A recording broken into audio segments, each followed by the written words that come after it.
Welcome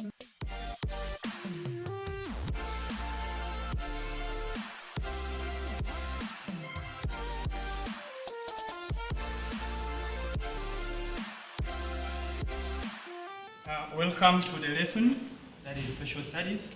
My name is John Kokas-Modin. In this lesson of Social Studies, today we are going to look at tourism in Africa. It is under that topic of vegetation that we started looking at. And when we talk of tourism, one, we say tourism is the business, it's a business of providing services such as transport, accommodation, and entertainment to tourists.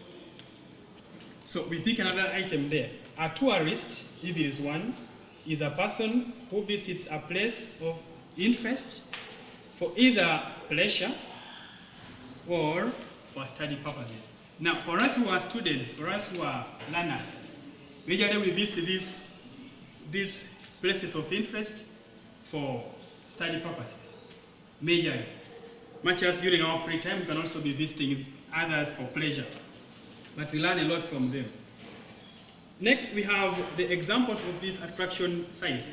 We look at which places are these that people go and visit. One, we have game parks down here. We have game parks. Then we have forests.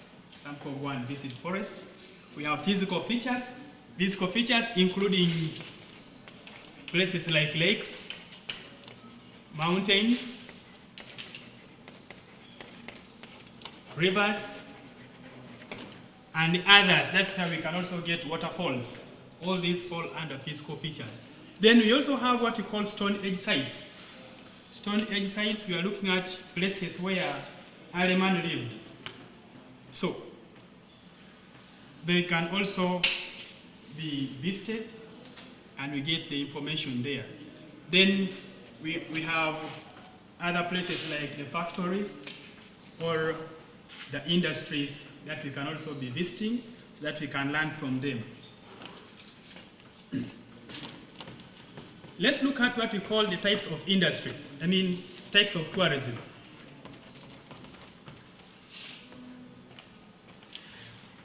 Types of tourism.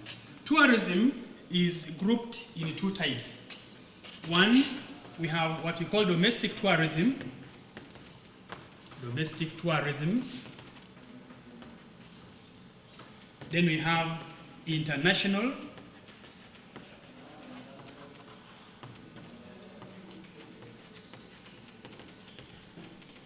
We have two types of tourism. One, we have domestic tourism, and then we have what we call international tourism. We have a question that we are going to answer.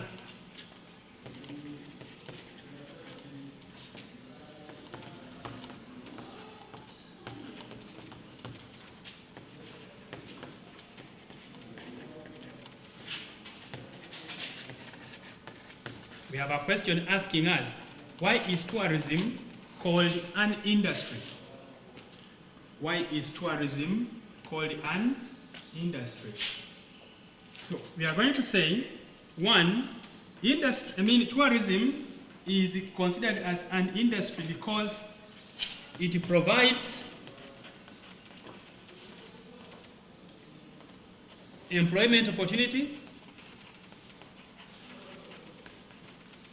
It provides employment opportunity to people in the country. When we go and see tourist attraction sites like we talked of game parks, you will find that we have people who are there, who are employed. We have people like the game rangers, then we have people like the game wardens. So you'll find that those people are employed. And other people. Next we say tourism earns. It earns income to a country. Tourism earns income to a country. What we mean is when these tourists, and these tourists could be us, when we go and visit these tourist attraction sites, you will find that there is some money that we shall be charged. That money is the one which goes to contribute to what we call government revenue. And that government revenue is what the government will be using to provide us with other social services that we need. Then, we shall also be able to get another question, still in relation to this tourism. Why is tourism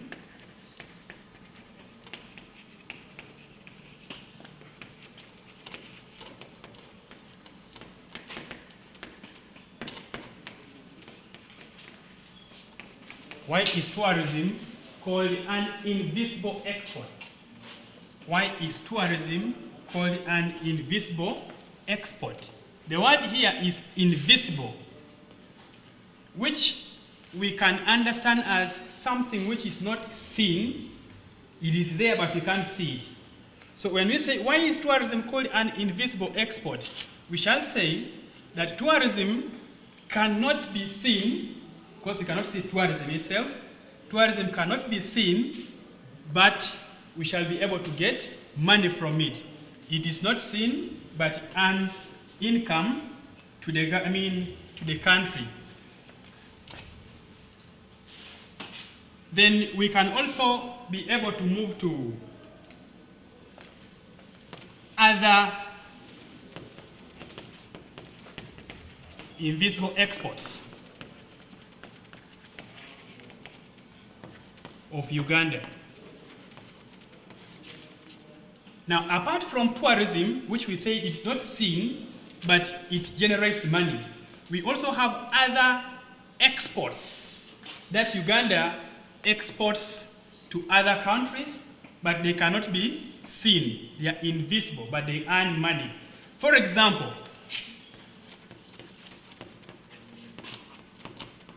apart from tourism, we are now adding electricity.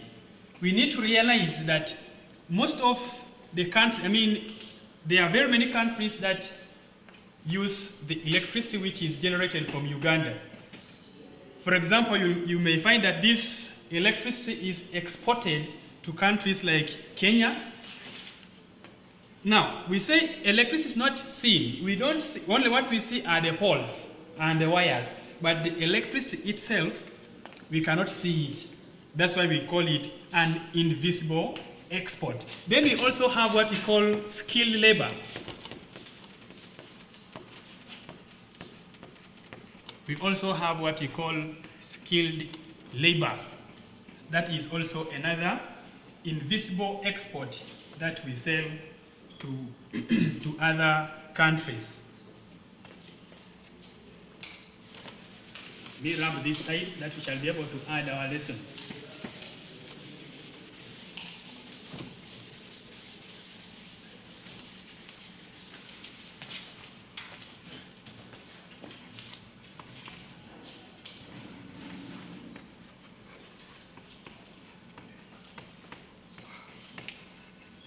Let's look at factors that promote the tourism industry in an area. We are looking at factors that promote the tourism industry in an area. Here we look at what aids the tourism industry in a country. For example, if we are to look at here for us in Uganda, which factors, which things do you think will help to boost our tourism industry? One,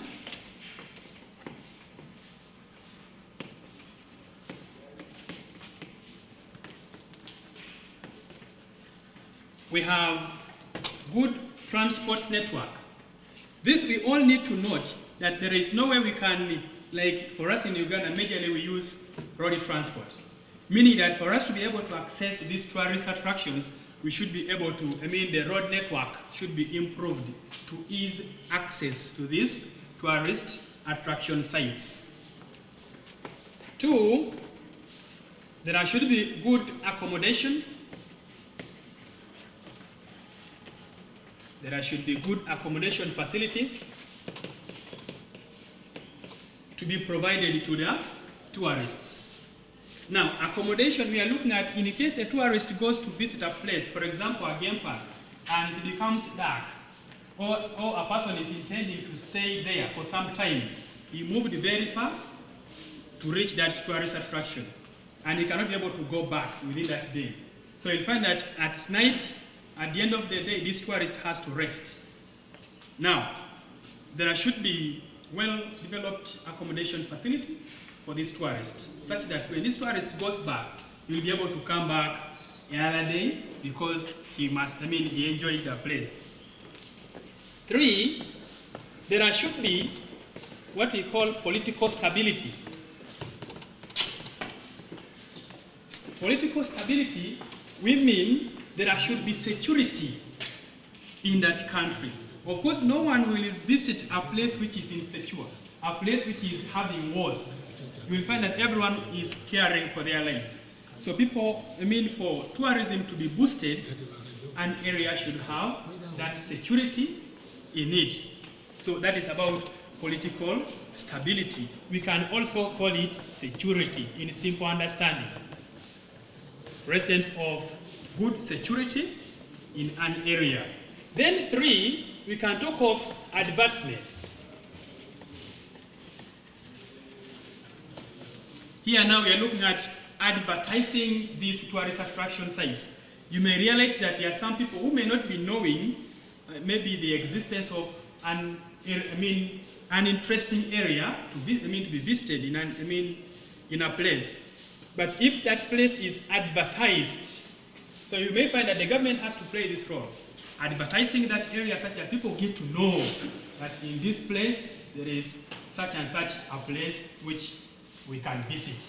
So that one also will help to boost the tourism industry in an area. Then we also have others, for example, good government policies. Good government policies. So when these things are in place, you will find that the tourism industry will be boosted, will be promoted in an area. Now, much as we have this, we also need to realize that we have the challenges that the tourism industry can be facing. There can be things that hinder the tourism industry. We are going to discuss a few of them.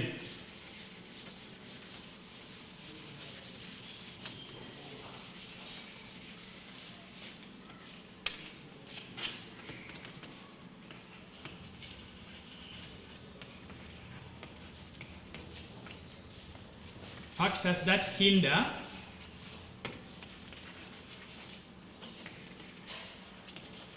the tourism industry in an area. Factors that hinder the tourism industry in an area. To hinder, we are saying that it makes them not to be, it affects them in a negative way. Now, having looked at this, what is needed to boost, we can get some of our answers here. So what will spoil the tourism industry, or what will hinder it from boosting? One, let's talk about this. If the road transport is not well developed in an area, it becomes a problem here.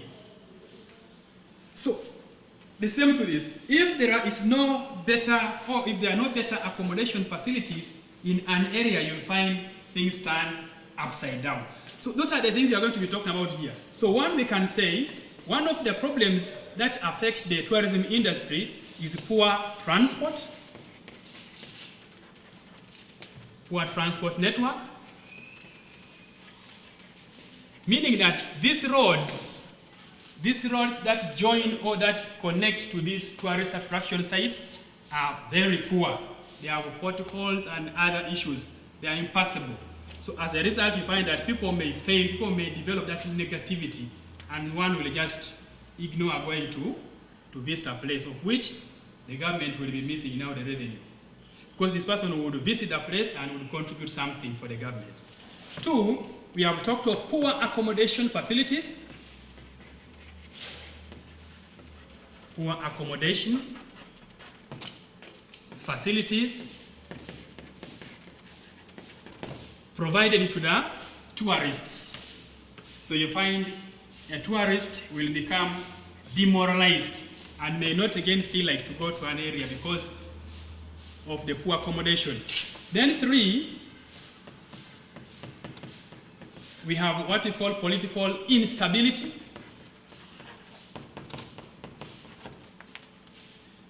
Political instability. Here we are looking at insecurity. Insecurity in an area. Like I said at first, there is no one who would wish to take himself to be killed in a place which is having wars. So everyone needs to go and visit a place, comes back when they are still alive. So here, if there is an insecurity in an area, then you may find that the tourism industry will be seriously affected. Lack of proper government policies.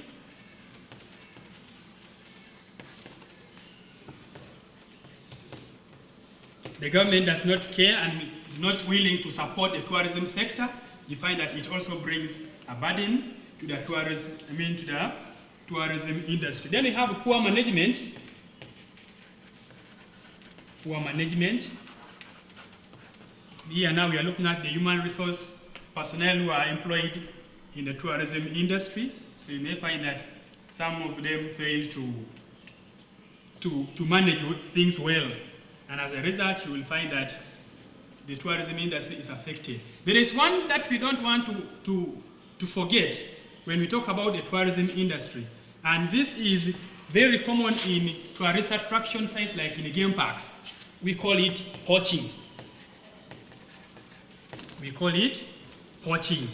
This is also a very serious factor that hinders the development of the tourism industry.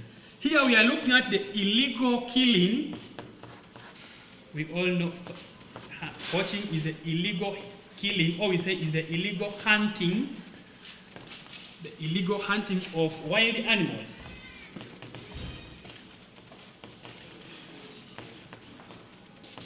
In the game parks. Poaching is the illegal, take note of the word, illegal, which means it is not allowed.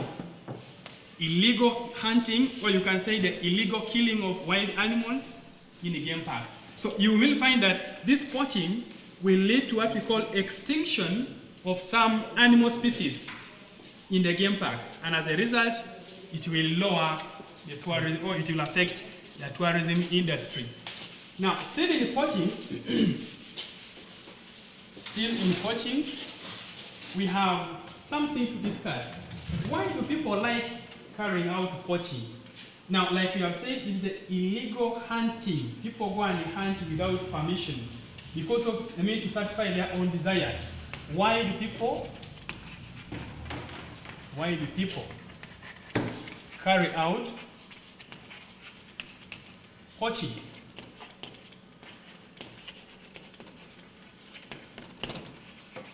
You can ask it as a question.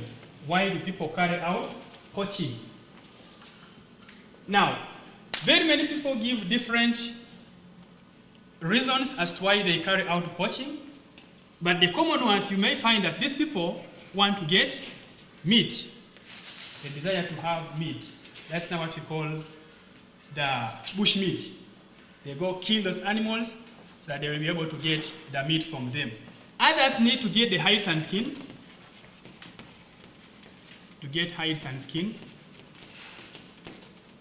Then we have those who go and kill some animals to get ivory. Now here we shall be asking a question. Which animals are killed to get ivory? Which animals are killed to get ivory? Of course, those are the elephants. So you find that there is also need to get ivory from the elephants. So as a result, someone goes to put an elephant down and he gets the elephant tusks. So that's another reason. Then lastly, still in the game parks, We also have another problem that is affecting these game parks, these animals. Of course, it will now bring a burden to the tourism industry. We have the problem of drought, in that during the dry season, majorly, you find these animals lack water to drink. As a result, some of them die and others, including diseases, animal diseases. You can't call it animal diseases. Animal diseases. And also the pests that attack these animals. Then lastly, we have what we call wild forest fires. Wild forest fires. Here we look at people who go, majorly during the dry season, people burn bushes anyhow. So you may find that one can set fire, and the fire keeps on going and even will end up clearing the whole game park. So when that one happens, it means this game park that was to help in attracting tourists has been destroyed, thereby the whole tourism sector has been affected negatively. It has been so good having you sitting, enjoying this lesson. I remain John Cocas Moding.